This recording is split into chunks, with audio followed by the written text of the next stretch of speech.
Welcome.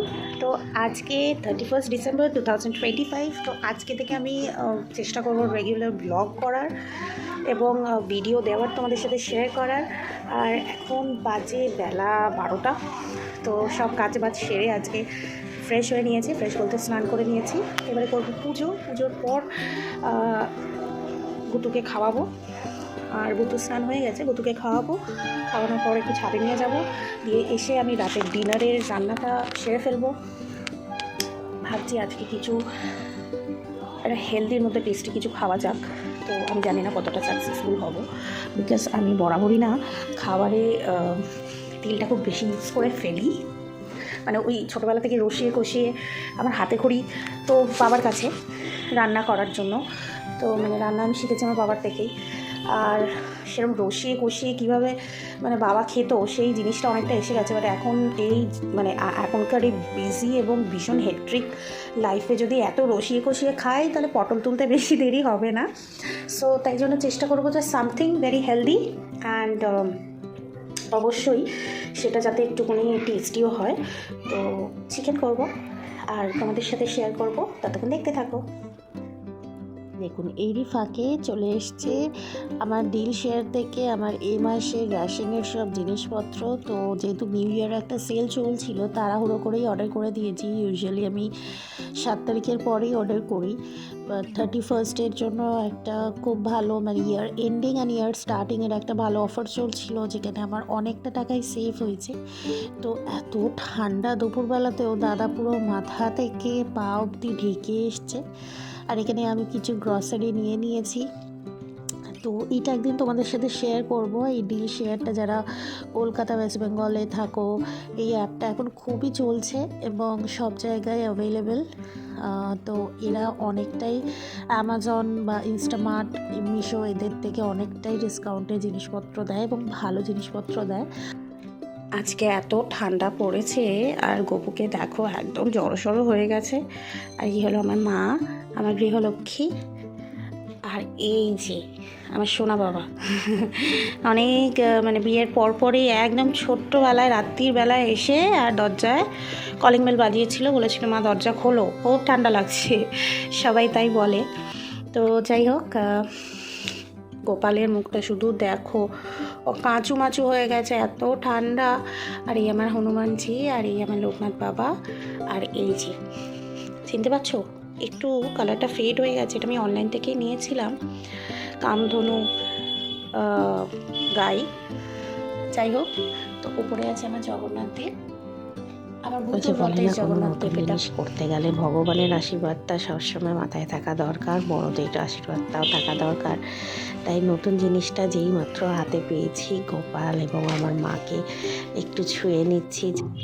আবার চলে এসেছি। তো মিনওয়াইল এখন মোটামুটি সব কাজ শেষ হয়ে গেছে, আর এখন আমার খুব জোর খিদে পেয়েছে। তো একার জন্য তো এখন রান্না করার কোনো প্রশ্নই উঠছে না। প্লাস আমি এখন যেটা বললাম যে ডিনার বানাবো, তো তার জন্য আমি এই যে একটা ইপি নিয়েছি। এটা না বো মশালা, আমরা বেসিক্যালি যেটা পাই সেটা ক্লাসিক মশালা।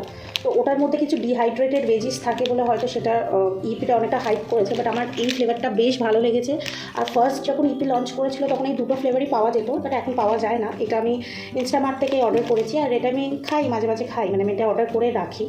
আর তার সাথে আমি একটা ম্যাগি পাঞ্চ করবো, কারণ ম্যাগির মশলাটার একটা অন্যরকম স্বাদ আছে। সো এই দুটো নুডলসকে আমি একসাথে পাঞ্চ করে খাবো। আর দিস ইজ ভেরি ম্যান্ডেটরি আমার জন্য, because I like to have eggs. আর আমি আমার প্রেগনেন্সি জার্নিটাতে পুরোটাতেই কিছু খেয়েছি, না খেয়েছি, ডিমটা কিন্তু খেয়েছি, যার জন্য আমার মেয়েও ডিম খেতে খুব ভালোবাসে। আর এই যে এটাকে এখন বানিয়ে নিয়ে আমি আমার লাঞ্চটা কমপ্লিট করব। করার পর আমি রাতের ডিনার যেটা বানাবো সেটা নতুন নয়, বাট ইন্টারেস্টিং। হয়তো তোমরা অনেকেই জানো রেসিপিটা, বাট স্টিল আমি আমার মতো করে করবো, তো তোমাদের সাথে শেয়ার করবো। তো দুটো টেস্ট মেকারই কমপ্লিটলি ডিফারেন্ট কালার, এটা হলো হিপি আর এটা হলো ম্যাগি, বাট দুটোই অসাধারণ টেস্টি। যারা খেয়েছো তারা জানো। তো আমি না সিদ্ধ ম্যাগিটা খুব একটা প্রেফার করি না, তো আমি এইভাবে কিছুটা জিনিসটা করে নিই। এই যে ম্যাগি সিদ্ধর জলটাকে দিয়ে আমি প্রথমে এটাকে ভালো মতো একটা গ্রেভি টেক্সচারে নিয়ে আসি।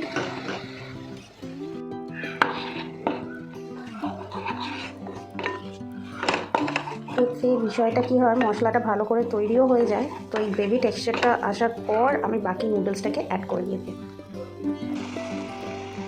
তো বিষয়টা কিছুটা এরকম দেখতে হচ্ছে।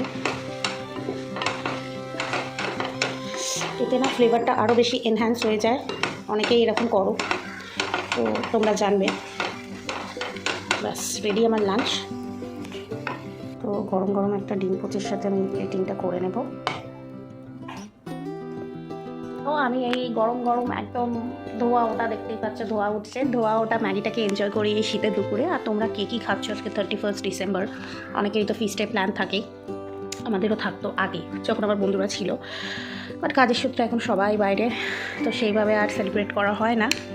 তো তোমরাও জানিও যে আজকে কে কী খাচ্ছ, কার বাড়িতে কী মেনু, তখন আমি এটা এনজয় করি। প্রচণ্ড গরম,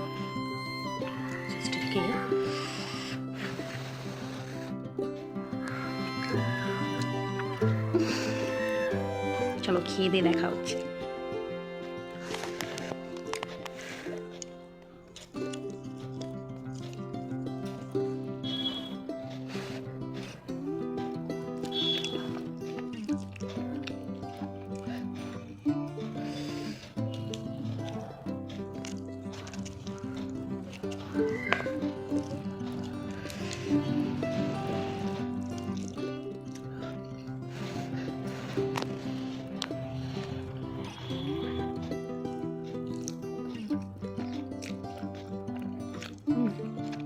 টেস্টি, দুটোকে পাঞ্চ করে টেস্ট মেকারটা এত ভালো খেতে লাগছে, জাস্ট বলে বোঝাতে পারবো না।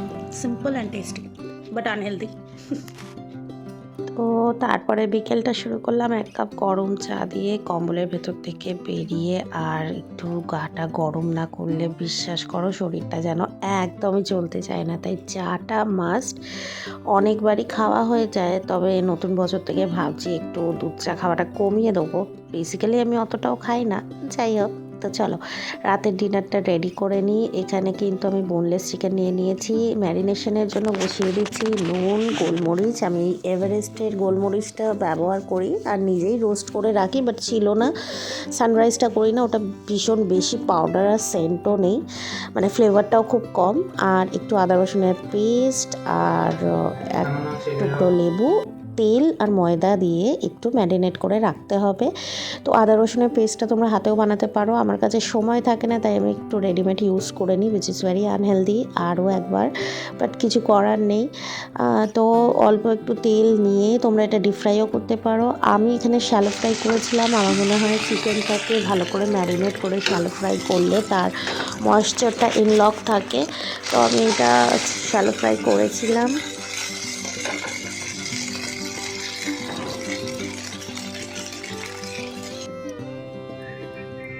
চিকেনের কালারটা কিছুটা ওই রকম হয়েছিল। তো তারপরে আর কিছুই না, খুবই সিম্পল রেসিপি। একটুখানি তেলে অল্প একটু রসুন, মানে রসুনের ভাগটা একটু বেশি দিও, যেহেতু শুধু এখানে 2-3টে ইনগ্রিডিয়েন্টসেই পুরো ডিশটা ফ্লেভার হবে। তো এখানে আমি চিলি ফ্লেক্স ইউজ করেছি। ঝালটা তোমাদের অনুযায়ী কে কীরকম খাও, তো আমি একটু বেশি করে করেছি। একে তো শীতের ঠান্ডা রাত, তার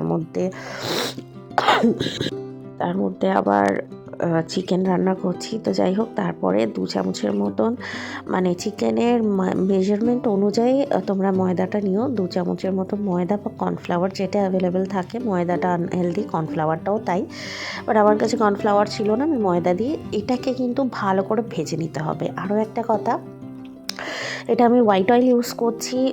সবাই কিন্তু এটা মাখন, মানে অথেন্টিক রেসিপিটা মাখনেই হয়, বাট আমি মাখনটা ইউজ করছি না, আমি লাস্টে একটু অ্যাড করে দেবো। তো এটা মাথায় রাখতে হবে যে অবশ্যই যেন ময়দা কর্নফ্লাওয়ার যাই হোক সেটা ভালো করে ভাজা হয়, না ভাজা হলে লাম্পস হয়ে যাবে, প্লাস ময়দার কাঁচা গন্ধ থাকবে। তো এইটা কিন্তু ঠান্ডা জল দিয়ে আস্তে আস্তে ভাজা হয়ে যাওয়ার পর এটাকে মেল্ট করতে হবে, আর খুব তাড়াতাড়ি হাত চালাতে হবে। এইটাই হলো এই সসটার মানে মেইন যেটা টোটকা আর কি। তো অবশ্যই কখনো কোনো পরিস্থিতিতেই গরম জল ইউজ করা যাবে না, ঠান্ডা জলে আস্তে আস্তে করে জল দিয়ে এই লাম্পসগুলোকে ছাড়িয়ে নিতে হবে, আর পুরোপুরি একটা গ্রেভি টেক্সচারে নিয়ে আসতে হবে। নিয়ে এসে এটা কিছুক্ষণ ফুটতে দিতে হবে, তারপরে শ্যালো ফ্রাই মাংসগুলো দেওয়ার পর একটু ঢাকা দিয়ে দিতে হবে 5-10 মিনিট। তার মধ্যে অনুযায়ী মানে স্বাদ অনুযায়ী নুনটা দিয়ে নিতে পারবে, নুন, গোলমরিচ আর অরিগ্যানোটা আমি গ্রেভিটা বানানোর পর দিলাম, ভাজার সময় দিলাম না, কেন অরিগ্যানোর ফ্লেভারটা তাহলে অনেকটাই চলে যায় আর লাস্টে দিলে ওটার ফ্লেভারটা এনহ্যান্স করে। তো এটা তো যেহেতু একটা হার্বস, তো ওটাকে বেশি রান্না করাটা উচিত না। তো তারপরে আমি আবার একটু গোলমরিচ দিয়ে দিলাম। এইটা বারবার বলছি, ঝালটা নিজেদের প্রেফারেন্স অনুযায়ী ইউজ করো, আমি একটু বেশিই দিয়েছি। আর কাঁচা লঙ্কা কিন্তু এই রান্নায় ইউজ করা যায় না, তাহলে একটা ইন্ডিয়ান ফ্লেভার চলে আসবে। এটা একটু ইংলিশ ডিশ, তো সেইভাবেই আমি রাখার চেষ্টা করেছি। আর দেখো কত কম তেলে কি সুন্দর একটা গ্রেভি তৈরি হয়ে গেল। আর এখানে আমি সম্পুর্তির একটু হানি অ্যাড করছি, এটা অ্যাড হয় না, মানে আমি একটা অন্যরকম টাচ দিতে চেয়েছিলাম, লেমন হানি টাচ। তো আমি লাস্টে একটুখানি হানি আর লেমন ইউজ করছি, লেবু। আর তাতে কি ফ্লেভারটা অনেক বেশি এনহ্যান্স হয়। এরকম হালকা পাতলা খাবারে যদি এরকম ন্যাচারাল জিনিস ইউজ করা যায়, তাহলে সবসময় খাবারের টেস্টটা খুব এনহ্যান্স হয়। আর সারা ঘরটা যে এত সুন্দর একটা গার্লিক মানে গন্ধ মোমো করছে না, মানে না আপনারা থাকলে বিশ্বাস করবেন না। আর এখানে আমি আমুলের লো ফ্যাট বাটার ডেলিশিয়াস মাখনটা ইউজ করলাম, এটা লো ফ্যাট। আর অবশ্যই লেবু দেওয়ার পর, মাখন দেওয়ার পর গ্যাসটাকে নিভিয়ে দেবেন, দিয়ে সেটাকে মিক্স করবেন, কেন ঠান্ডা মানে ওটা গ্রেভিটা অনেকটাই গরম থাকে, তো সুতরাং অসুবিধা হবে না, মিশে যাবে। তো এই আমার প্লেটিং হয়ে গেছে, সাথে লাচ্ছা পেঁয়াজ কাটিং করেছি, লাচ্ছা পেঁয়াজ বানাইনি, লাচ্ছা পেঁয়াজের মতো কেটেছি, স্যালাড। তো এইটা অপশনাল, খেতেও পারো নাও খেতে পারো, আমার একটু ইচ্ছা করছিল তাই খেলাম। তো জাস্ট এখন আমার ভয়েস ওভার দিতে গিয়ে মুখে জিভে জল আসছে, ভীষণ টেস্টি হয়েছিল। অবশ্যই ট্রাই করো হানি গার্লিক ক্রিমি চিকেন। তো আজকে এতটুকুই থাক, দেখা হচ্ছে নেক্সট কোনো ব্লগে। চলো টাটা।